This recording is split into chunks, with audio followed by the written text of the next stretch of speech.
Muy bien, bienvenidos de nuevo. Buenos días. Qué gusto tenerlos con nosotros en esta serie de experiencias que se han estado compartiendo por parte de Eleven Rivers. O sea, el día de hoy estamos muy contentos porque lo que estamos haciendo pues es histórico para nosotros como Eleven Rivers, el que estemos trabajando de la mano con una institución nacional e internacional como es NSF, pues es muy importante para nosotros. La verdad que viene a avalar la calidad con la que trabaja Eleven Rivers, el hecho que NSF el día de hoy esté aquí con nosotros. NSF ha sido aliado de Eleven Rivers por más de 5 años, siendo la casa certificadora en su momento del esquema Eleven River Growers, que como ustedes saben, tenía más de 400 criterios con los que NSF le tocó visitar y certificar. NSF, es importante comentarlo, tiene más de 75 años en el mercado internacional de certificación, no solamente en temas relacionados con alimentos, pero en muchos otros temas. Se sorprenderían si toman un cubierto, si ven un dispensador de agua, se sorprenderían dónde pueden encontrar a NSF, lo que habla de la confianza y la calidad de lo que esta institución representa. Y como dicen ellos tienen la responsabilidad y es su estándar, su logo, el proteger y mejorar siempre la salud humana. Y bueno, uno de los expertos que han colaborado con NSF por algunos años es precisamente la doctora Verónica Pérez, que el día de hoy nos va a estar acompañando. Ella tiene más de 23 años de experiencia en lo que es la gestión de la calidad y de la inocuidad alimentaria. Fíjense que ella es química, bacteriólogo, parasitólogo, quiere decir que no se le escapa nada. Todo lo que nos puede estar afectando en un momento dado en nuestras verduras, en nuestras superficies de empaque, en nuestras superficies en el campo, en las manos que están cosechando, que están empacando, bueno, pues ya lo conoce ella de pie a pa, como decimos aquí en México. Obviamente se ha preparado, ha sido docente también en temas relacionados con inocuidad, en temas relacionados con la microbiología, también a nivel nacional e internacional, y es un verdadero privilegio que nos esté acompañando. Algo que nos ha pedido Verónica es que quiere interactuar con ustedes. Muchas ocasiones quienes nos han acompañado nos piden pues dejar las preguntas para el final. En este caso, que quiere ella interactuar, y la manera de hacerlo puede ser levantando la mano con el, por ahí deben de tener una opción de levantar una manita, o simplemente levantar la mano frente a la pantalla y parte del equipo de Eleven Rivers estará pendiente, y finalmente lo pueden hacer también por chat. Una vez dicho esto, pues bienvenida, Verónica, qué gusto, qué honor que estés con nosotros. Un agradecimiento a ti y a todo el equipo de NSF. Adelante, los dejo. Pues muchas gracias, Georgios. Es un gusto, bienvenidos a todos, buenos días, y gracias a Eleven Rivers por dejarnos o por darnos esta oportunidad de compartir con ustedes el día de hoy un tema que me parece que es fundamental y sobre todo en momentos como este, ¿sí? Y quisiera, por lo mismo, pues hacer un poquito de historia. Voy a compartir mientras mi presentación para ustedes.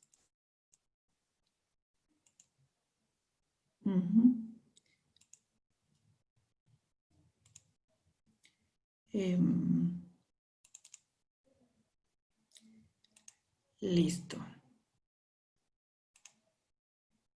Bien, pues bueno, quisiera yo empezar el tema de hoy haciendo un poquito de memoria y en temas de hace unos cuantos meses. Hace unos cuantos meses, yo creo que todos entre semana teníamos lo que llamábamos un día cualquiera, ¿sí? Un día cualquiera que nos levantábamos temprano, algunos iban a hacer ejercicio, otros se preparaban el trabajo, ya estaban listos, tomaban a los niños, los llevaban a la escuela y luego se dirigían al trabajo, normalmente con mucho tráfico, con mucho estrés. Llegábamos al trabajo, teníamos nuestras sesiones de trabajo juntas, a veces íbamos a comer con los compañeros, salíamos, regresábamos otra vez molestos con el tráfico y nos preparábamos para cenar y empezar al otro día cualquiera, ¿no? Pero en este momento creo que esos días cualquiera ya no son. Y algunos los ha tomado con los dedos en la puerta, otros un poco más preparados, pero definitivamente es una crisis. Así que hoy vamos a ver exactamente un plan de gestión de crisis para que a las organizaciones no las tomen con los dedos en la puerta y podamos pues prever hasta donde sea posible los impactos de una crisis, ¿sí? Entonces, vamos a revisar los elementos fundamentales de un plan de gestión de crisis en la cadena alimentaria y definir algo que va muy en paralelo con lo que es la gestión de la crisis, que es la comunicación misma de la crisis. Y creo que para nosotros es bastante claro cuando hay ahora un tema de una mala comunicación de las crisis. ¿Cuál es nuestro contenido? Bueno, vamos a ver los elementos comunes de una crisis, cómo podemos definir un plan de gestión de crisis que en términos generales tiene varias etapas: la preparación, la respuesta, la recuperación, que es el antes, durante y después de la crisis. Vamos a ver los estándares GFSI, qué requisitos contemplan para la definición de un plan de gestión de crisis, cómo hacemos una parada específica en algunos elementos de la comunicación de la crisis, que es algo que a veces se sale un poquito de los temas técnicos que dominamos, pero que es fundamental para una buena gestión, y terminaremos con unas recomendaciones clave sobre el plan de gestión de crisis. Y aquí es donde podemos tener un momento de interacción. A mí me gustaría que levantando su manita o por el chat me hicieran, me hicieran llegar cuál es su definición de ustedes con sus propias palabras de qué es una crisis. Así que damos un minutito, por favor, y les agradeceré la interacción. Aunque estemos lejos, necesitamos estar cerca, así que esperamos su comentario.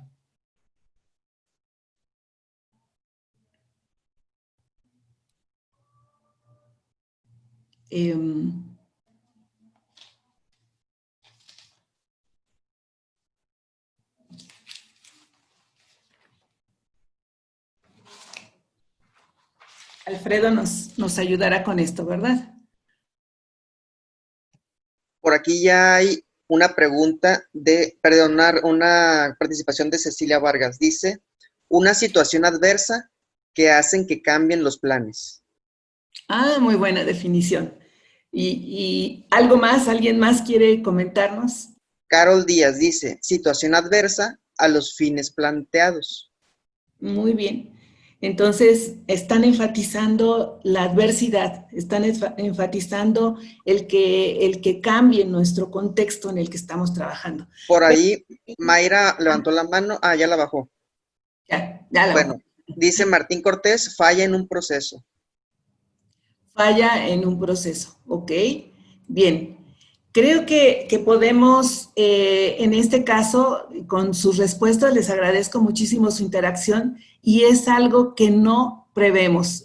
Las dos intervenciones iniciales nos hablan de algo que no prevemos y en todo caso que también no, es una amenaza inmediata que puede tener hacia la compañía, hacia los consumidores, hacia los empleados, depende del contexto en el que se dé. Si ven la segunda definición, también es algo que enfatiza digamos, la amenaza. Y aquí enfatiza la reputación y la habilidad, que cuadra un poco con la otra definición que nos hizo llegar a Final Martín, sobre la habilidad de operar de manera efectiva. ¿Sí? Entonces, en todos estos casos, si ven, es una situación que no prevemos, ¿sí? Y que nos amenaza de alguna manera la forma en que estamos colaborando. ¿Sí? Muy bien. Entonces, vamos a a ver más adelante. Déjenme quitar esto. Ok, entonces veamos un poquito más. ¿De dónde se origina una crisis? ¿Cómo se detona una situación crítica? Bueno, permítanme porque me parece que esto hay que borrar antes de pasar para que no quede las marcas.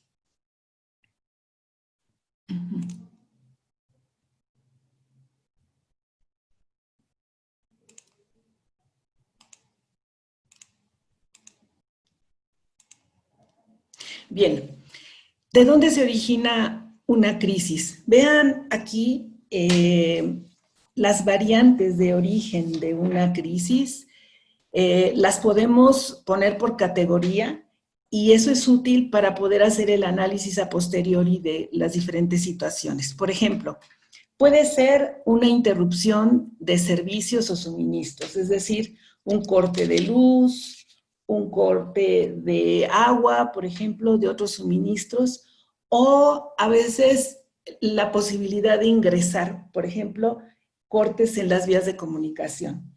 A veces originada por el siguiente elemento que es lo de desastres naturales, pero imagínense estas situaciones, también pueden ser interrupciones debido a huelgas o debidas a incendios o a temblores, cosas así, pero el efecto es no tener los suministros necesarios. ¿Qué otras causales de crisis tenemos? Desastres naturales, huracanes, terremotos que hemos vivido mucho en nuestro país. Creo ustedes están un poquito menos susceptibles, pero los terremotos, por ejemplo, te pueden originar daños en la estructura del edificio, suspensión de servicios, etcétera, ¿no? Y vean, aquí está epidemias, y lo hemos estado viviendo durante los últimos 3 meses, más o menos. También puede originarse una crisis por contaminación, puede ser natural, por falla de un PCC o por la contaminación a los alimentos, pero también puede ser por contacto cruzado, es decir, por la presencia de alérgenos quizá no determinados en un principio y que a lo mejor no declaramos adecuadamente. Otra situación puede ser las relacionadas a la contaminación intencional. Aquí podemos tener sabotajes, difamaciones, fraudes financieros, fraude alimentario, ataques cibernéticos, en fin, de muchas diferentes índoles. Y muchas de estas te pueden llevar a un retiro o una recuperación de los productos, que es una situación bastante costosa y dolorosa desde el punto de vista reputación. Aquí, si bien muchas de ellas no las podemos prever, de pronto hay cosas que sí podemos considerar. Por ejemplo, los huracanes a veces avisan con un poquito de anticipación, algunas cosas de situación, por ejemplo, social alrededor, te pueden dar pistas de que algo puede suceder, pero ¿de dónde nos informamos? ¿Quién es el responsable de la empresa de buscar esta información? Creo que es uno de los elementos que primero nos deben de saltar a la vista para tratar de prever hasta donde sea posible la aparición de una crisis. Ahora, ¿cuál puede ser un efecto de la crisis? Bueno, consecuencias de la crisis o de una crisis cualquiera puede ser desde el paro de operaciones. En otros sentidos puede ser daño de la imagen, por ejemplo, si hay declaraciones incorrectas o difamaciones, daños a la marca, pérdida de la confianza de los consumidores hacia nuestros productos, obviamente aunadas a pérdidas económicas, incremento de costos y gastos, y en algunos casos, a veces no tan aislados, pues la desaparición de la empresa que no logra contener los impactos de una crisis. En Estados Unidos, en el 2016 hubo 560 retiros de producto. Y aquí tenemos un efecto doble. En alguna ocasión con mis alumnos les pregunté, si ustedes saben de la posibilidad o de tener una situación en donde debamos retirar el producto, ¿qué hacen? ¿Cómo lo informan? Entonces fue muy curioso porque se soltó un debate ahí entre los alumnos, algunos a favor de hacer el retiro, porque bueno, podía impactar la salud del consumidor, pero en otros casos también no, pero y la reputación de la marca y los costos asociados, y se desató ahí una muy buena, digamos, cuestión de discusión entre los chicos, pero al final del día llegaron a la conclusión que era mejor un poquito de cara roja, pero un corazón tranquilo, algo así me lo definieron, pero todo depende de qué tan bien podamos manejar la crisis, ¿sí? Si se maneja correctamente, creo que los impactos pueden ser menores y no llegar a esta situación dramática de la desaparición de una empresa. Muy bien, ahora, ¿qué elementos comunes tenemos en una crisis de cualquier origen? Bueno, primera, que hay un evento desencadenante de cualquier naturaleza, como lo que acabamos de ver. Puede ser intencionales o no intencionales, que nos van a dar un efecto negativo en algún nivel. También se origina con un pequeño caos, con confusión, con que están implícitas las emociones, qué está pasando aquí, qué vamos a hacer, un montón de situaciones que tienen que ver con la pérdida del control, con la incertidumbre que te causa un evento de este tipo. Cuando tú tratas de buscar información, a veces esta es incompleta, a veces contradictoria, y te das cuenta que te va a faltar tiempo porque hay que tomar decisiones muy rápidas, en muy corto tiempo, con las piezas de información que tienes. Y esto es una situación terrible para la toma de decisiones.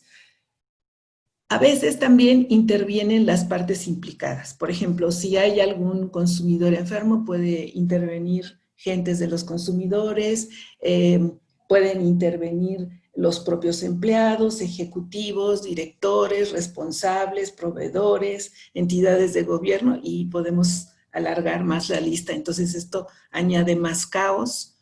Puede originarse publicidad negativa que va a afectar en mucho la secuencia, el orden en la comunicación de la crisis, y también acuérdense que puede haber mayor atención de los medios. Los medios están buscando la noticia. Entonces, en algunas organizaciones, los directivos o las personas encargadas de la comunicación prefieren o rehúsan, rehúsan a responder preguntas o no quieren acercarse a los medios. En otros casos, se divulga el hecho con datos parciales, poco precisos, aparentemente poco transparentes, y entonces esto abona a la falta de credibilidad que el público te puede dar. Es importante no poner en riesgo el plan, y por eso, si no se da la información correcta, entonces los medios van a tratar de buscar la información y van a armar su propia historia. Entonces es importante comunicar con base en hechos las dificultades, cuidando mucho la forma y el tiempo para poder comunicar adecuadamente la crisis y por ende mitigar los efectos. ¿Cómo mitigar estos efectos? Bueno, lo que se recomienda es desarrollar un plan sostenible, estructurado, flexible, que reduzca la posibilidad de la crisis y mitigue el impacto. Tiene que ver con que la organización esté preparada, que se hayan definido justamente los riesgos de una manera científica, de una manera basada en hechos, y tener decisiones con base en esos hechos medidos, estructurados, evaluados, para que nuestras acciones vayan en correspondencia con los posibles efectos. El plan de gestión de crisis, por lo tanto, debe de tener procedimientos, debe de ser gestionado por un equipo de manejo de crisis en general, que debe de estar capacitado, que debe de conocer sus responsabilidades y aunado a un proceso de comunicación durante la crisis.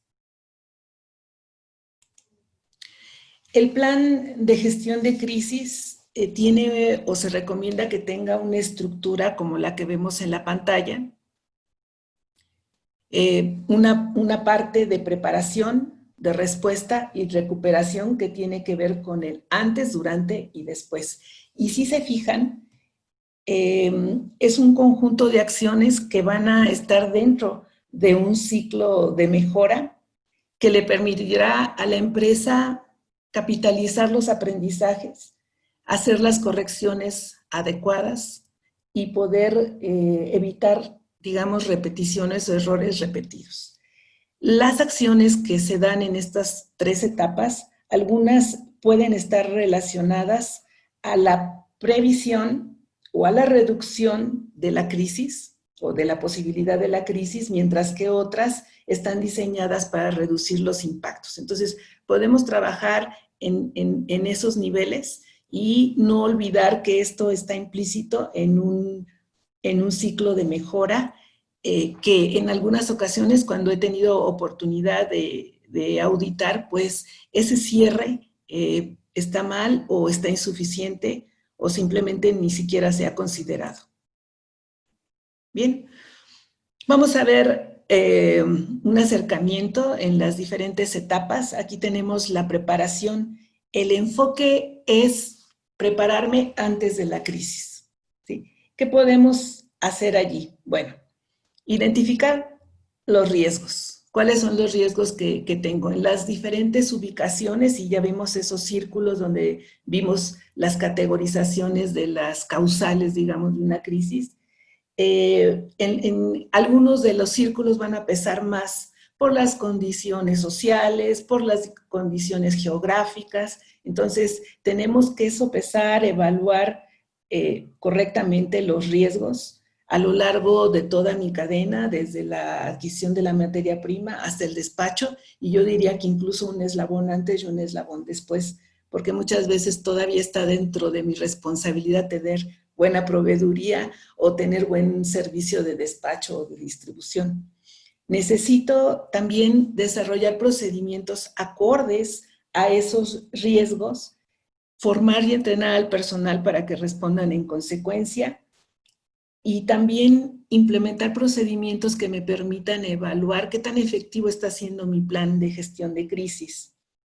Y un punto que a veces se pierde es construir relaciones o vías de comunicación, por ejemplo, con entes que me pueden ayudar durante una crisis, digamos bomberos o digamos policías, ¿sí? Es importante que la detección de estos riesgos consideren también el cumplimiento de la legislación aplicable, porque no podemos ir en contra o de la ley o de lo que esté establecido.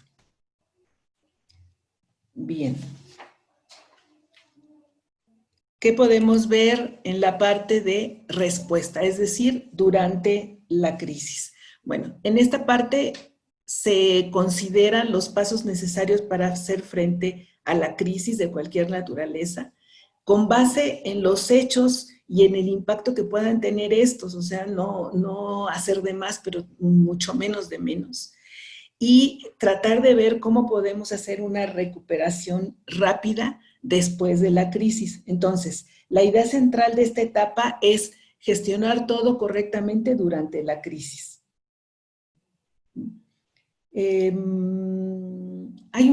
un tema aquí, durante la crisis, obviamente vamos a tener un asunto de comunicación de crisis al nivel de la gestión, pero es importante mantener en mente que tiene que decirse las cosas bien, pero también hay cosas que tenemos que guardar por confidencialidad, sobre todo al inicio de la crisis, porque muchas veces se parten de datos todavía un tanto cuanto inciertos. Entonces, no hay que ser, digamos, inocente y decir todo, pero tampoco podemos decir nada porque ya sabemos que entonces se van a construir las historias. En algunos lugares dicen Radio Pasillo va a ser más hábil que nosotros si no tenemos la precaución de comunicar correctamente una situación de crisis.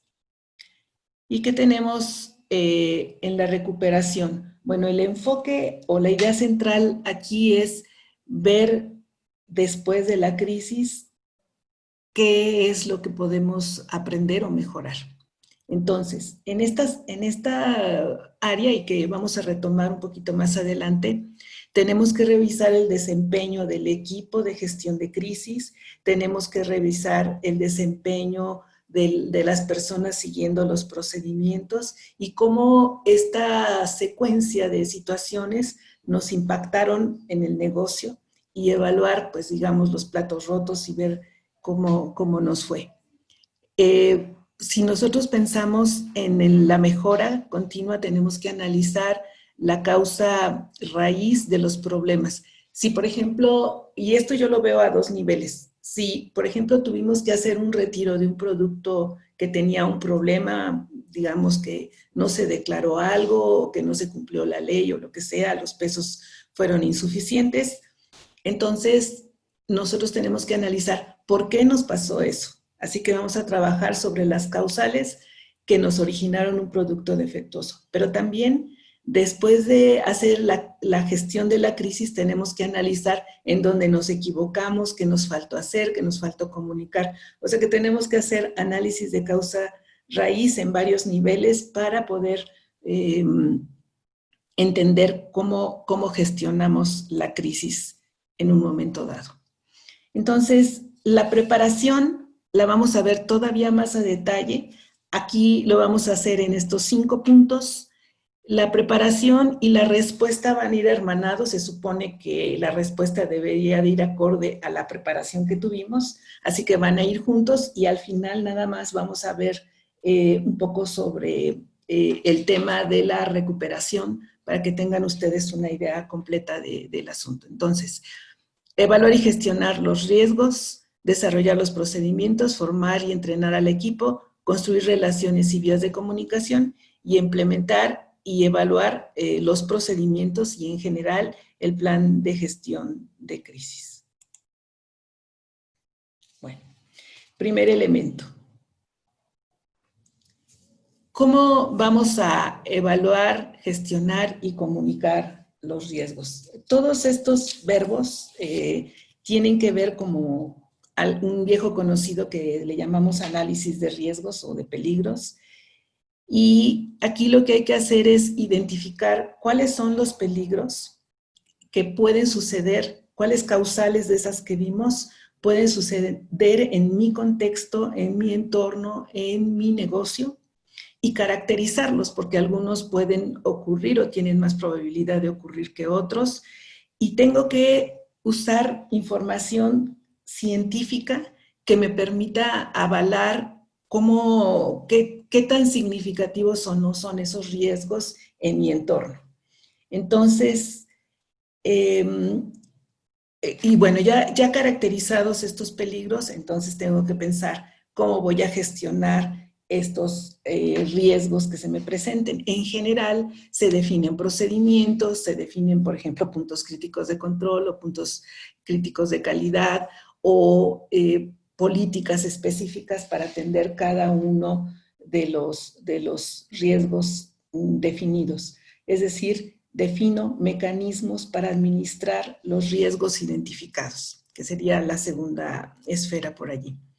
Y bueno, ya que tengo todo esto, es importante comunicarlo a las personas que van a gestionar, a manipular, a conducir lo que es el plan de gestión de riesgos. Entonces, tengo que informar y capacitar a las personas, tengo que tener claros cuáles son los comunicados a la prensa, quién lo debe de hacer, a los empleados, cómo voy a informar a los proveedores, en fin, tener claro cómo voy a comunicar mi gestión de riesgos a los stakeholders correctos, a las personas relacionadas correctas. Bueno, aquí muchas veces es confuso para algunas personas cómo voy a hacer una evaluación de riesgos. En primer lugar, necesitamos caracterizar la naturaleza del riesgo, del peligro, y la posibilidad de que ocurra, y cuál es el impacto al público. Hay que, esta definición, y cuando vamos a hablar de posibilidades, implica una incertidumbre, ¿no? Entonces, ¿cuál es la incertidumbre que tengo y qué grado de confianza tengo? Van como vinculados entre sí. Es importante basarnos en evidencia científica. Muchas veces en las auditorías le decimos, y sobre todo para HACCP, oye, ¿y en qué te basaste para definir este límite crítico? Y muchas veces es, dada la experiencia en el mejor de los casos, o a veces no tienen las referencias científicas que les permitan sustentar una declaración dentro del HACCP. Debe de ser objetivo, imparcial y transparente. A veces nos cuesta, a veces como que minimizamos los riesgos. No, tienen que ser objetivos, imparciales, para que nos den el servicio y podamos establecer las medidas de mitigación acorde, hasta donde sea posible validar los resultados y estar bien documentada claramente para que la gente pueda seguir los procedimientos y las cosas vinculadas a la gestión, y cuando sea posible o sea necesario, pues reevaluar según corresponda. Recuerden que los escenarios de una crisis pueden ser muy cambiantes. Nosotros hemos vivido en los últimos meses cambios, que si estamos en etapa 1, que en etapa 2. Entonces, los contextos en los que se da una crisis pueden ser muy dinámicas y hay que evaluarlos de acuerdo a las necesidades.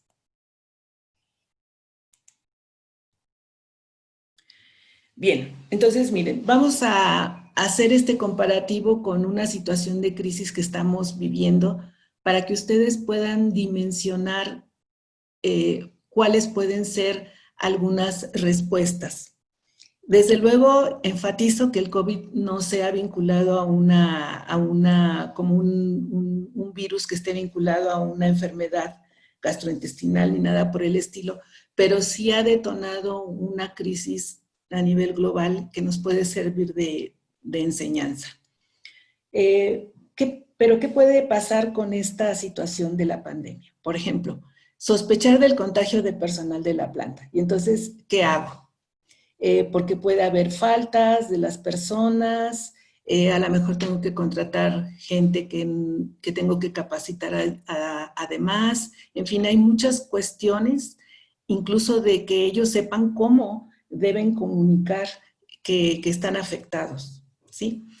El virus es democrático, así que le puede pegar también a personal gerencial, de supervisión, de operación. Entonces, ¿cómo vamos a sustituir estas funciones? También la enfermedad del proveedor o de los servicios contratados. Entonces, puedo tener faltas en la proveeduría, puedo tener que los servicios contratados que normalmente venían, control de plagas, algunos de limpieza, qué sé yo, no están tan disponibles como en una situación no crítica. Podemos, ya vimos, tener fallas de suministros de materias primas, pero también de los servicios normales.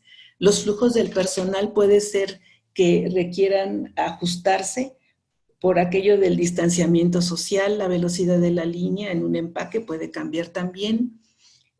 Nos puede llevar esto a dificultades para cumplir los programas de producción. La situación crítica que se da en el contexto puede llevarte a una situación de inestabilidad social, lo hemos visto ya.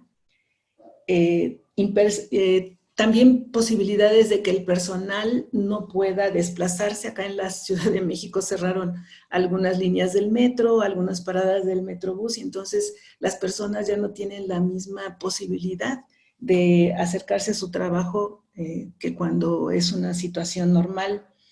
Y bueno, no es el caso exactamente de que haya una relación del COVID con una situación gastrointestinal, pero sí puede haber un retiro del mercado por sospechas de alguna contaminación. Entonces, si se fijan, hay una serie de cuestiones que se detonan a partir de una circunstancia como la que estamos viviendo. Aquí en este diagramita lo que tenemos es el uso de una herramienta que es el Ishikawa, que nos permite como categorizar las diferentes causales de una manera que tenemos más familiaridad. Por ejemplo, aquí el problema es la interrupción del suministro de alimentos inocuos porque tenemos un contexto complicado, como por ejemplo con el COVID. Entonces, algunos como la falta de personas es una de las cosas que ya hemos discutido, pero, por ejemplo, vamos a ver materiales. A lo mejor yo tenía o estaba acostumbrado a trabajar con materiales frescos, pero ahora resulta que tengo que ampliar mi proveeduría para tener los mismos productos pero congelados. Esto me va a afectar tanto en el ámbito de los materiales como en el ámbito del proceso. Mi volumen, mi forma de trabajo, mis horarios pueden tener cambios significativos. El equipo, a lo mejor la proveeduría de mantenimiento no la tengo tan disponible, los servicios contratados están afectados, no puede venir el de las plagas, el manejo de desechos no está tan disponible como lo tenía en algún otro momento. Entonces, en resumidas cuentas, todos estos cambios los puedo requerir considerar para hacer los ajustes pertinentes y poder responder a una situación de crisis. Ahora, ¿cómo caracterizamos y cómo decimos que un riesgo es significativo o no? Si ustedes ven, esta es una matriz cuadrática que hemos usado mucho en HACCP. Aquí lo que vemos en uno es la posibilidad de ocurrencia y la severidad de las consecuencias. Le pusimos posibilidad porque como es cualitativa esta matriz, realmente podríamos hablar de probabilidad si tuviéramos datos duros, pero como muchas veces tenemos referencias bibliográficas o cosas así, preferimos llamarle posibilidad. Y si ustedes ven, cuando nosotros tenemos una posibilidad alta y una severidad alta, tenemos una situación crítica que es significativa como para meterla en nuestro plan y definir medidas de mitigación acordes a esta criticidad. Y podemos tener el extremo contrario, baja posibilidad, baja severidad y por lo tanto a lo mejor lo que yo tengo es suficiente y no necesito definir medidas específicas. Y bueno, así puedo graduar con base a la criticidad, el nivel de riesgo y la necesidad de control acorde a esta criticidad. Este tipo de matrices o de criterios para la definición es importante que se tengan y que la gente lo conozca porque va a permitir consistencia en la toma de decisiones y la demostración de que estamos haciendo una evaluación de riesgo con una base razonada. Así que esto es importante que lo consideren dentro de sus procedimientos. Este es un temita especial y yo creo que va a ser más fácil entender esto. Si ustedes se fijan, durante esta contingencia, a veces los políticos decían una cosa y los científicos decían otra cosa, ¿no? Y esto es porque se manejan con criterios diferentes. Es importante que interaccionen, que sería nuestra última viñeta, pero al mismo tiempo que cada quien juegue su papel para que los científicos, por un lado, puedan hacer una evaluación de los riesgos correcta y la ejecución sea por otras personas de tal manera que evitemos conflictos de interés, es decir, lograr un poquito de independencia entre las partes para hacer que nuestro sistema sea lo más congruente posible. En algunas organizaciones que son muy planitas, que las personas que definen o que hacen la definición o la evaluación de los riesgos, es posible que sean los mismos que la gestionen. Ahí tenemos que no ser demasiado permisivos o demasiado estrictos para que nos funcione bien nuestro plan de gestión de crisis. Considerar esto nos ayuda a asegurar la confiabilidad y objetividad de nuestro plan de gestión de crisis. Muy bien. Segundo punto a revisar. es importante que una vez que se definan los riesgos que pueden ser significativos desde el punto de vista detonadores de crisis, establecer aquellos procedimientos que nos sirvan para definir, por ejemplo, cómo va a trabajar el equipo de gestión de crisis, quiénes son, cuáles son sus responsabilidades, cuáles son sus competencias, en fin. Tal vez procedimientos adicionales que incluyan herramientas para el análisis de los riesgos, tener algunos otros documentos relacionados como listas detalladas de contactos. Cuando hay una crisis tenemos que detonar rápidamente comunicación y servicios de apoyo, así que es importante que tengamos estas listas actualizadas. Que haya un plan de comunicación de crisis con voceros definidos para que no estemos corriendo a la última hora, y también protocolos para evaluar los procedimientos, es decir, para poder hacer ese círculo de mejora que comentamos. ¿Cuáles son los beneficios? Pues muchísimos, ¿no? Proteger la salud del consumidor de manera óptima, definición de responsabilidades, protección a la compañía y a los impactos a todos los niveles, empleados, economía, etcétera, etcétera. Al final, poder responder a una crisis de manera responsable. Y eso cualquier consumidor nos lo va a agradecer. Bien, ¿qué más durante la preparación? Bueno, formar y entrenar al equipo. Puedo tener los mejores procedimientos, pero si la gente no sabe cómo operarlo, bueno, es letra muerta. Entonces, es importante que se seleccione exactamente al equipo que va a ser. Deben de ser personas, aparte del director, deben ser personas con la experiencia, que puedan evaluar la crisis, que tengan la autoridad para hacer algunas acciones específicas, tareas bien definidas y que estén perfectamente capacitados de manera periódica, de manera sistemática, para que puedan hacer sus acciones de manera consistente. Tienen que tener acceso al plan, a seguridad, a las operaciones, a sistemas de gestión, a información que les ayude a tomar sus decisiones. En este punto es importante que se asigne un segundo responsable porque que pueda hacer las funciones del primer asignado, porque no sabemos la crisis cómo se presente. Estas personas, el segundo responsable debe de estar bien capacitado y debe de saber cómo accesar a la información para que no se detenga el proceso o su actividad por desconocimiento. Entonces, deben de tener entrenamiento en las responsabilidades, en el rol que van a jugar, conocimientos técnicos y los procedimientos vinculados. No nada más va a ser conocer el procedimiento de gestión de crisis, puede ser procedimientos adicionales como, por ejemplo, los relacionados a recursos humanos, acciones correctivas, quizá el de auditorías, quizá el de control de producto no conforme, qué sé yo. Puede requerir tener conocimiento diverso y saber, como les decía, cómo tener acceso a esta información. De acuerdo a lo que estamos viendo, creo que no es descabellado pensar en tener salones de emergencia virtuales.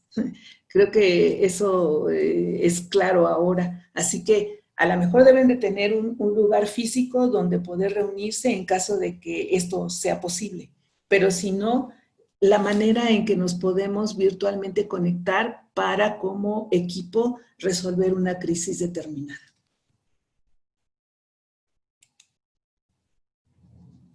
Bueno, cuarto punto en la preparación es construir relaciones y vías de comunicación. Bueno, la compañía para resolver una situación de crisis tiene que tener actualizados los contactos internos y externos. Y esto para facilitar, acuérdense que algo que tenemos limitado en estas situaciones es el tiempo, así que necesitamos rápidamente acceder a la información de manera fácil y segura.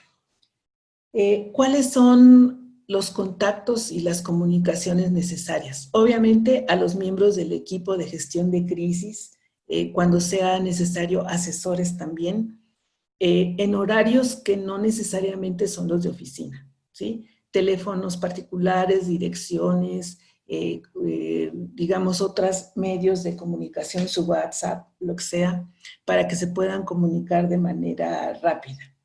También, dependiendo del tipo de crisis, tal vez nos tengamos que reportar o contactar con proveedores o con clientes, así que tenemos que tener también datos de contacto actualizados. Cuando es necesario, con las autoridades regulatorias, llámese Secretaría de Salud u otras entidades. También puede ser servicios que nos pueden ayudar en un momento dado bajo una situación de crisis. Por ejemplo, la policía, los bomberos, protección civil, yo qué sé, todos estos contactos que pueden ayudar o que tenemos que avisar o en quienes nos tenemos que apoyar para hacer esto. Quizá en algunos casos se tienen contratadas oficinas de retiros o aseguradoras que a veces hacen estas funciones. Entonces tenemos que tener los datos actualizados para esto. Al organismo de certificación también, porque en todos los casos, como vamos a ver más adelante, hay que avisar al organismo de certificación en caso de que haya un retiro o una situación crítica que esté vinculada con el producto. Entonces, en esta parte hay que ver cuáles son los medios que voy a usar para comunicarme, cuándo lo voy a hacer, quién informa, cuáles son los contenidos que vamos a tocar en cada caso, porque cada auditorio, por ejemplo, los clientes quieren una información, los proveedores pueden requerir otra, las autoridades regulatorias otras. Entonces, tenemos que entender cuáles son los contenidos de interés para cada uno de los diferentes auditorios. También yo agregaría a esta lista contactos de soporte adicionales, por ejemplo, laboratorios que nos permitan confirmar un dato, que a lo mejor fue una queja que tenía algún microorganismo en mi producto y te permita confirmar este laboratorio, el dato que me están reportando. En algunas empresas se contactan también expertos legales, algunos otros servicios de logística para el retiro de productos o para la disposición de los productos, etcétera, etcétera. No es descabellado tampoco hablar en la tarde del domingo, a ver si los teléfonos están actualizados, si tenemos la respuesta. Ya me ha pasado alguna cosa en alguna auditoría que simplemente el dato no estaba correcto. Y esto con el fin de tener respuesta rápida y datos correctos de las comunicaciones necesarias en una crisis. Ahora, es importante implementar y evaluar los procedimientos. Lo vamos a retomar un poquito hacia el final, pero el plan de crisis, como los contextos son muy variados y muy dinámicos, es importante apegarnos a los procedimientos, pero al mismo tiempo evaluar que también está funcionando este plan de gestión de crisis. Hay que evaluar si la gente se está comportando de acuerdo al plan inicial, si conoce sus responsabilidades y se apega. Evaluar la efectividad de los procedimientos para saber que estamos en el camino correcto. En fin, ese tipo de situaciones son las que podemos evaluar a este nivel. Entonces, todos estos son los procedimientos y las cosas. Vamos a hacer una parada específica en lo que se refiere a la comunicación del riesgo. Yo creo que ya a esta altura, y yo creo que unos meses antes no nos hubiera sido tan claro, pero es importante tener preparado algo con respecto a cómo debemos de comunicar y tener clara esta situación. Necesitamos nosotros informar, por un lado, hacia adentro, para que la gente sepa qué es un riesgo de inocuidad, qué es un riesgo de calidad, de legalidad, y sepan que los procedimientos internos de control deben de ser respetados para que nuestros productos estén acordes a lo necesario. Pero también tenemos que comunicar hacia afuera. tenemos que intercambiar información con quien corresponda para poder tener una claridad en lo que vamos a comunicar. Entonces, toda la gente, tanto del equipo como el personal, debe de saber la importancia y el propósito de las comunicaciones de riesgos. Esto va a ayudar a la funcionalidad de nuestro plan, por eso debe de ir trabajando acorde con las otras actividades técnicas, digámoslo así. La comunicación durante la crisis es importante que la haga una persona que sea nuestro portavoz. El portavoz debe de ser seleccionado considerando su autoridad, su agilidad para las respuestas, agilidad de mente, dice aquí, su seguridad, su empatía también, y también debe de tener amplio conocimiento de la organización. Él o ella debe de saber que la comunicación debe de ser objetiva, inmediata, transparente, responsable, para que no se haga más grande el problema de lo que debería de ser. Recuerden, y esto lo hemos hecho en algunas simulaciones en salón, y debe de haber mucha disciplina de todos para que funcione. Es importante que consideremos que alguien puede tratar de sacar alguna ventaja. Por ejemplo, los medios de comunicación pueden requerir vender una nota y normalmente son notas escandalosas. Entonces, van a tratar de poner un poco en jaque al portavoz. Esta persona, por lo tanto, debe de seleccionarse muy adecuadamente.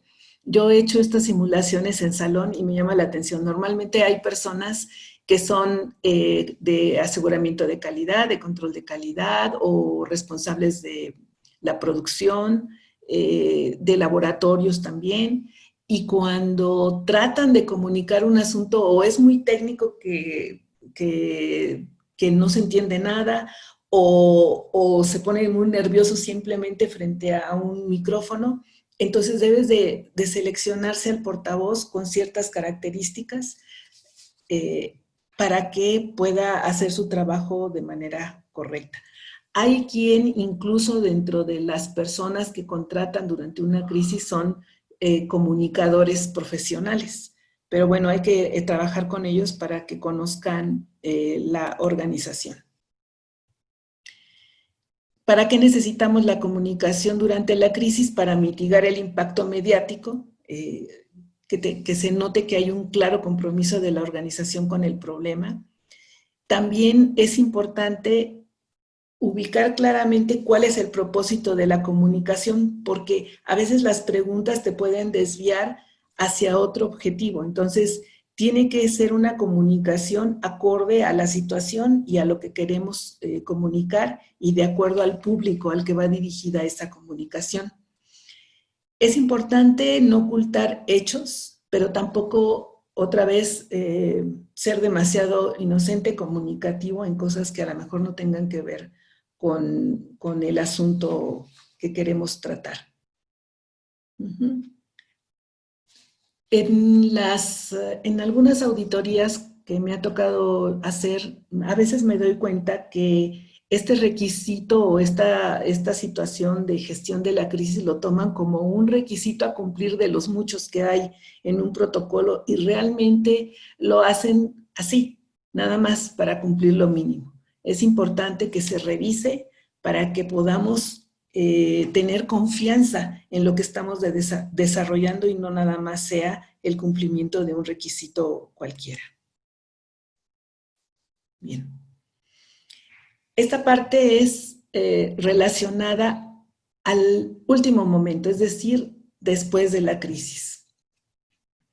Es importante aquí revisar el desempeño del equipo durante la gestión de crisis. A ver, siguieron los procedimientos, todos entendieron su responsabilidad, todos comunicaron correctamente, todos, el portavoz hizo su papel, la toma de decisiones la consensaron entre todos, etcétera, lo que aplique en cada caso.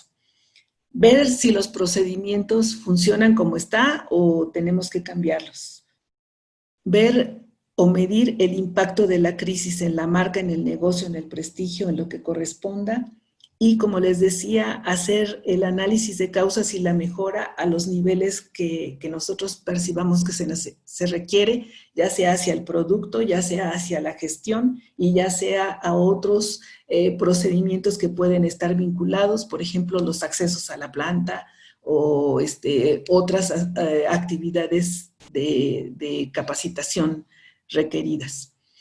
¿Cómo vamos a saber si el plan funcionó? En términos generales, se prefiere hacerlo con datos. Por ejemplo, si ustedes definen KPIs o indicadores de gestión, por ejemplo, si ustedes dijeron, vamos a tratar de comunicar o de hacer esto en un lapso de X horas, ¿cómo nos fue con el tiempo? Y también podemos ver, ¿todos se apegaron al procedimiento o hubo quien no lo conocía o que no tenía acceso? Y tal vez podamos definir indicadores de gestión que nos permitan tener datos sobre los cuales basarnos para tomar nuestras decisiones. Esta etapa es muy importante porque nos permite rescatar los aprendizajes, las mejores o las peores prácticas, las áreas de mejora donde tenemos que trabajar con las acciones correctivas y nos permite plantear cuáles son las acciones subsecuentes. Por ejemplo, no es poco común que se haga una gestión de crisis basado en el producto, porque casi los protocolos GFCI te orientan hacia allá, pero una crisis se puede detonar por elementos sociales o de otro tipo. Entonces, a lo mejor mi respuesta después de evaluar el plan es también meter otros simulacros de otras cosas que me permitan mejorar mi plan de gestión.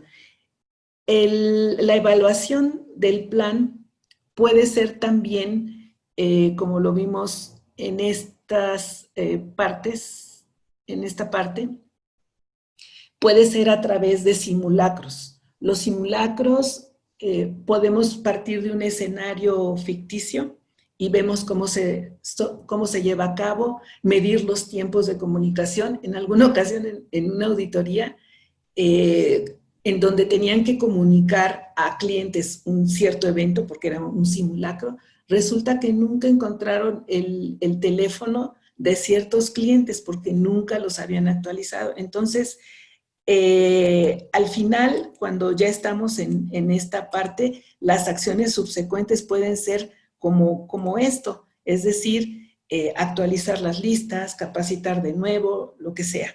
Entonces, la evaluación de la crisis, ya sea real o ficticia, a través de simulacros nos permite la mejora de nuestro plan de gestión de crisis.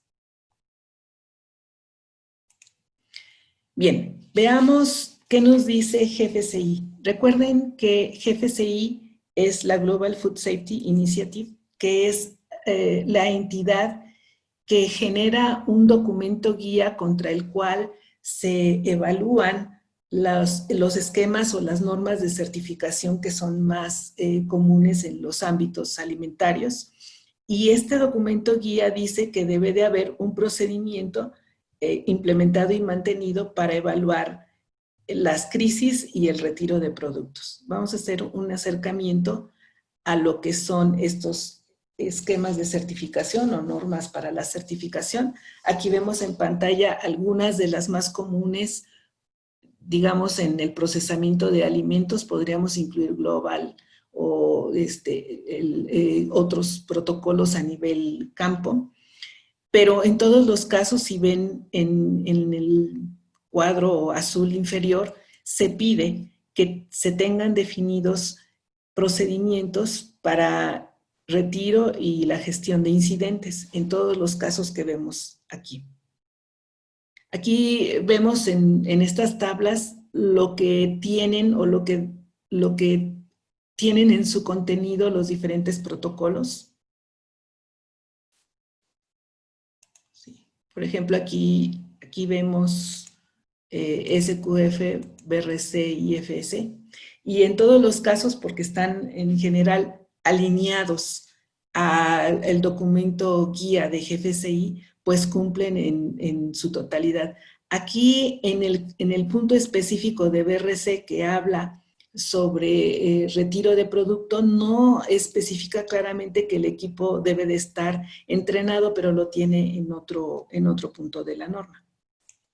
Y también en los otros requerimientos del estándar tenemos un cumplimiento. Por ejemplo, aquí en este nos pide que haya un procedimiento y entendimiento de los peligros, que esté documentado este procedimiento y que esté implicada la gerencia.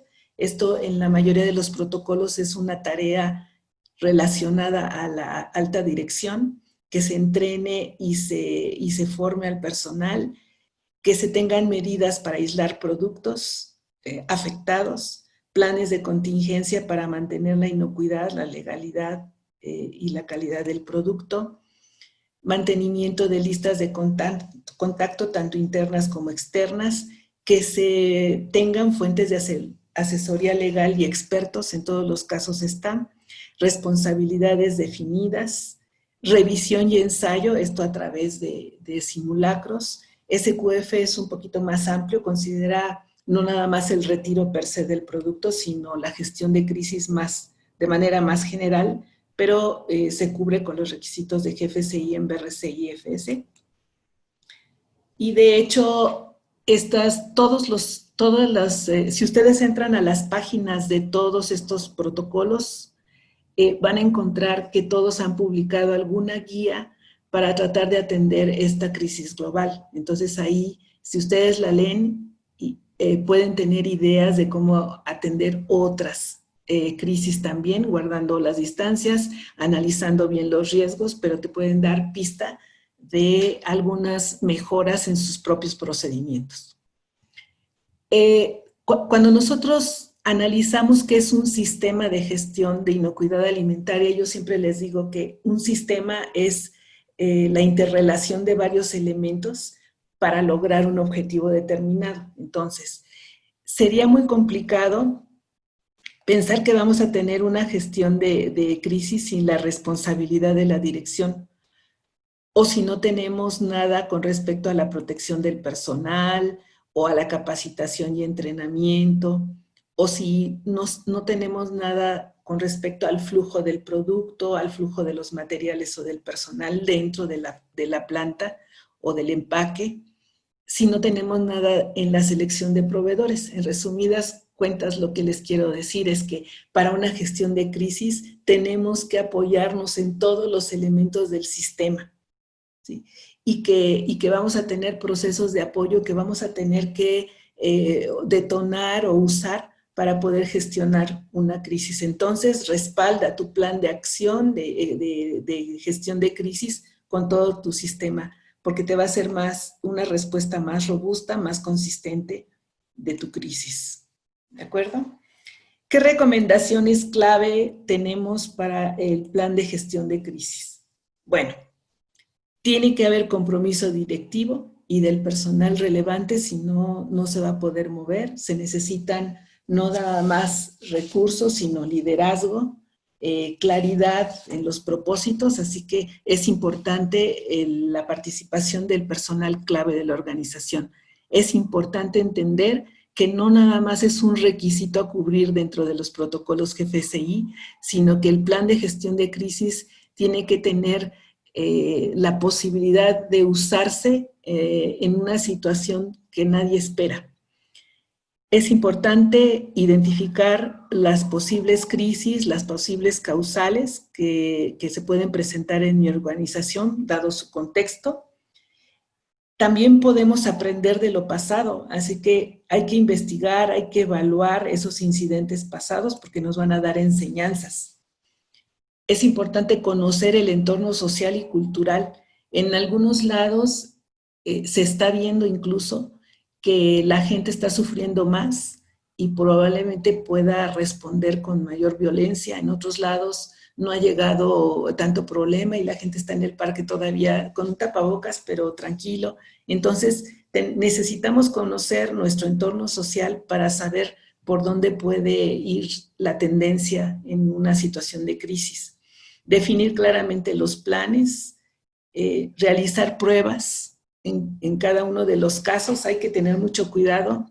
En una auditoría me acuerdo que me dijeron, como aquí puede haber algún tipo de extorsión, entonces había una persona que siempre se quedaba muy tarde y le hablaron por teléfono a su extensión. Oye, necesitamos tanto dinero para no sé qué.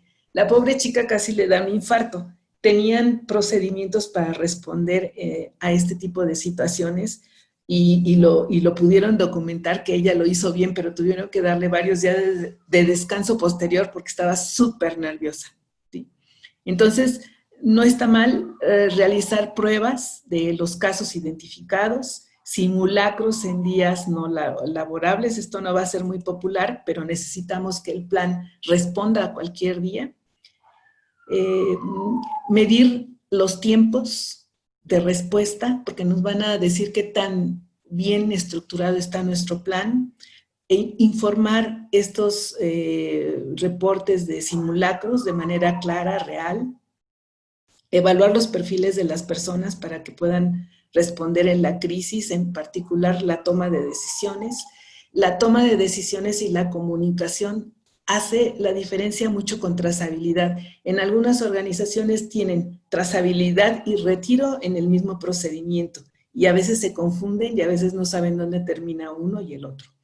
En la trazabilidad medimos nuestra capacidad de rastreo de la historia, de la materia prima, del producto terminado, pero en términos generales no hacemos una comunicación de la envergadura que implica una crisis. Entonces, la toma de decisiones y la comunicación son cuestiones que diferencian mucho a lo que es un ejercicio de trazabilidad que de retiro o de gestión de crisis. Bien. Y no confundir simulacros de salud y seguridad ocupacional con la gestión de la crisis. Muy bien. Bueno, entonces, pues tenemos aquí sesión de preguntas. No sé si nos puedan ayudar. Agradeceré la participación de Edgar, que nos va a ayudar a gestionar las preguntas. Y les agradezco mucho la atención en este lapso. Muchas gracias a ustedes, Verónica. Bueno, pues como lo comentaba, ya inicia la sesión de preguntas y respuestas. Por aquí por abajo hay un botón que dice preguntas y respuestas. Por ahí me pueden poner la pregunta y ya se la haría yo a Verónica. También está el botón de levantar la mano, más por acá. Levanta la mano y nosotros le abrimos el micrófono para que hagan la pregunta o el comentario directamente por si es una pregunta muy larga o quieren retroalimentación después de la respuesta de Verónica. Aquí en el chat me hicieron una pregunta casi al inicio de la presentación. No sé si ya la hayamos respondido, pero la voy a hacer de nuevo. Dice, una consulta, dice Celia Vargas. ¿Cuál es la diferencia entre peligro, riesgo y crisis? Ok, bueno, es una muy buena pregunta. El peligro puede ser el terremoto, por ejemplo, o puede ser, como lo trabajamos en HACCP, una bacteria, un virus o la posible presencia de un alérgeno. Es sin ponderar, es algo que ocurre, es algo que existe. Y el riesgo es la probabilidad de que se presente y su impacto. ¿Sí? Entonces, por ejemplo, en alguna ocasión me dijeron, ¿puede existir salmonela en este producto? Y era un enlatado. Bueno, sí, sí puede, porque las salmonelas existen, pero ¿cuál es la probabilidad? Muy baja. Entonces, tenemos que verlo así. Y la crisis es lo que detona un riesgo real cuando se presenta. ¿Sí? Muy bien. Y sí es claro ahora. Creo que sí está claro más con ese ejemplo. En lo que me hacen otra pregunta, Verónica, ¿será posible que nos comparta la presentación al finalizar la sesión? Bueno, esto lo gestionamos con ustedes para que hagan la distribución. Sí. Bueno, Sí, entonces, gracias. al que esté interesado con la presentación, por favor, mándame un correo, técnico01@elevenrivers.org. Se los voy a poner por ahí por el chat. Y pues al parecer sí está respondida muy bien, entendida la pregunta, porque Celia Vargas dice que gracias. Ah, sí, vi el correíto. Muchas gracias. el chat. @elevenrivers.org. Por ahí se los dejo en el chat, mi correo, para que me manden ahí su solicitud para la presentación. De igual forma, el video de esta presentación será subido la próxima semana a nuestro canal de YouTube. ¿Ok? Para que esté a la mano de todos, lo compartan y le den manita arriba. Bueno, no sé si vaya a haber más preguntas, no han escrito nada más.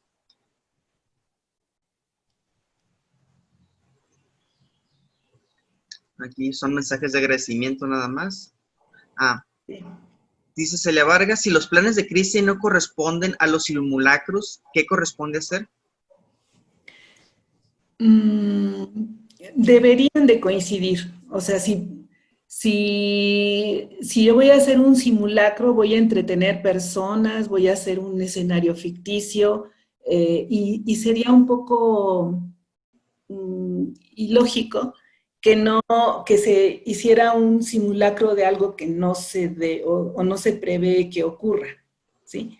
Entonces, más bien, yo creo que la respuesta debería de ser al revés. Si yo tengo una causal de crisis posible, entonces hacer los simulacros acorde a ellos, porque si no estoy gastando tiempo, dinero y esfuerzo. Entonces, más bien hay que definir cuáles son los riesgos que están congruentes con mi entorno social, con mi entorno geográfico, y luego empezar a hacer los simulacros en ese sentido.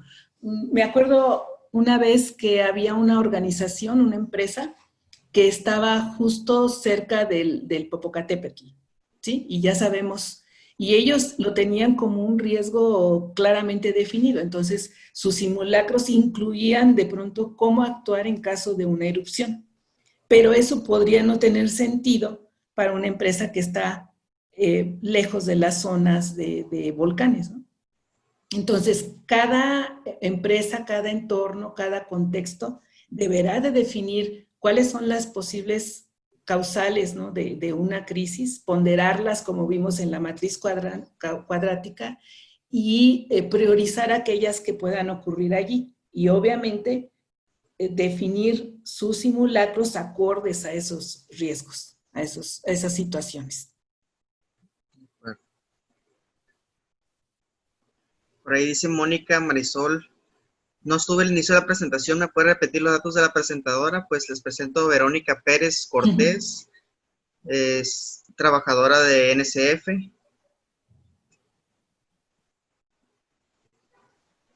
Vamos a ver, creo que ya no hay más preguntas. Sí, Celia Vargas tiene otra aquí. ¿Cada cuánto se debe revisar el plan de crisis? Y es lo mismo que plan de contingencia. Sí, tiene muchos nombres esto, ¿no? Hay uno que le llaman continuidad del negocio, otro está vinculado a retiro, depende del objetivo y el alcance. En los protocolos o en los esquemas aprobados GFSI te dice que al menos una vez al año, pero yo pensaría que dependiendo del contexto en el que esté la organización podrían hacerlo más de una vez, pero estos esquemas los sugieren una vez al año. Hay que recordar que la situación puede ser muy cambiante y de pronto necesitamos a lo mejor cambiar esa frecuencia y hacerlo con más frecuencia. Les voy a poner un ejemplo.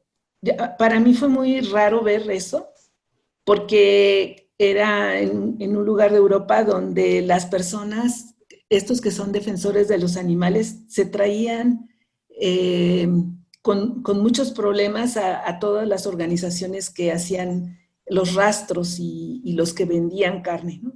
¿Por qué? Porque hay organizaciones de protección a los animales. Entonces, esas cosas a veces no se presentan cada año.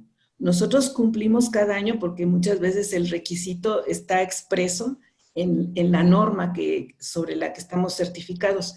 Pero si el contexto me pide hacer cosas más frecuentes, pues lo importante es probar que lo que tengo definido como un plan de contingencia o de crisis responda a mis necesidades. Entonces, más bien dependerá de qué tan fuertes se están moviendo las cosas. Creo que ahorita es muy claro para nosotros que de un día para otro estamos cambiando una situación de crisis por los datos que vemos publicados en la tele simplemente. ¿Sí? Okay. Yo tengo otra pregunta. No sé si lo comentó, no sé si se me haya pasado. Contaba sobre esa comunicación hacia el exterior. ¿Qué pasa con nuestros colaboradores, nuestros compañeros de trabajo? ¿También tendría que haber algún tipo de comunicación para evitar una, no sé, histeria colectiva? Sí, es muy buena pregunta. Sí lo comenté en algún momento, hay que hacer comunicación hacia adentro y comunicación hacia afuera, ¿sí? Y la comunicación depende del auditorio. Por ejemplo, ¿qué necesitan saber las personas de adentro? ¿Qué vamos a hacer? ¿Quién es el portavoz? ¿Qué está pasando? Eso es lo que nosotros necesitamos comunicar hacia adentro. Y por qué ellos no deben de estar diciendo las cosas. Conocer al portavoz es importante. Y conocer qué es lo que va a decir y las periodicidades y cosas es importante para que no se haga allí como un chisme, digamos. ¿Sí? Y hacia afuera, pues dependerá de a quién vamos a dirigir nuestra comunicación. Una cosa es al público en general, otra cosa es a las dependencias de gobierno, otra cosa es a los proveedores. Entonces, el comunicador tiene que tener formación importante en lo que es comunicación de crisis. Muchas gracias. Muy bien. Estoy revisando más. No. Bueno, creo que son todas las preguntas. Pues muchas gracias, Verónica, por habernos acompañado. Próximamente va a volver Verónica con otro tema que más adelante les iremos contando. Recuerden, esta semana, el viernes, tenemos la participación de la licenciada Luz María Chombo. Nos va a hablar sobre certificación Empresa Agrícola Responsable. Y el sábado vuelve el maestro Miguel Ángel de los Santos para seguir con el ciclo de conferencias relacionadas a la FESMA. Ok. Por acá en el chat dice Marisol, ¿cómo puedes recibir esa capacitación como gestor de crisis? Bueno, como gestor específicamente tendríamos que ver cuál sería la función, ¿verdad? Pero en principio lo que recomendaría sería la capacitación ya más en forma de este tema y bueno, en ese sentido estamos para servirles en NSF. Y obviamente pues habrá otras habilidades específicas como del portavoz que tendría que ir un poco más allá, ¿no? Pero en principio pues entender qué es esto de la crisis y lo que tengo que hacer. Gracias. Pues, lo que quedan son pues palabras de agradecimiento. Dice Carol Díaz, muy importante para la empresa a la que represento, porque estamos contemplando una planta post cosecha. Y con todo esto del COVID-19 tenemos una visión más amplia. Qué bueno que les esté gustando. Que les esté siendo de provecho esas pláticas. Bueno, Yorgo, no sé si quieras decir algunas palabras para finalizar la sesión. No, pues muchísimas gracias a Eleven Rivers por invitarnos para estar más cerca de ustedes, aunque estemos lejos, estamos allí con toda nuestra capacidad técnica para apoyarlos en certificación, en capacitación, en consultoría y pues para nosotros es un placer poder acercarnos a ustedes a través de Eleven Rivers. Muchísimas gracias. Verónica, al contrario, nosotros somos los agradecidos. Muchas de las empresas que son parte de la comunidad Eleven Rivers ya están siendo apoyadas y certificadas por NSF en muchos de los certificados comerciales que están manejando y que ahora respaldan a esta comunidad. Agradecerles de nuevo, Verónica, agradecerle a NSF por esta serie de webinars y pláticas que vamos a estar haciendo en colaboración. Muchas gracias, un abrazo para todos. Cuídense mucho y como mencionó Edgar, pues continuaremos teniendo el gusto de contar con Verónica. Y bueno, en los próximos días, la participación en otras áreas como son responsabilidad social, entre otras. Que tengan una bonita semana. Les mandamos un abrazo y cuídense mucho. Muchas gracias. Hasta Gracias. Adiós.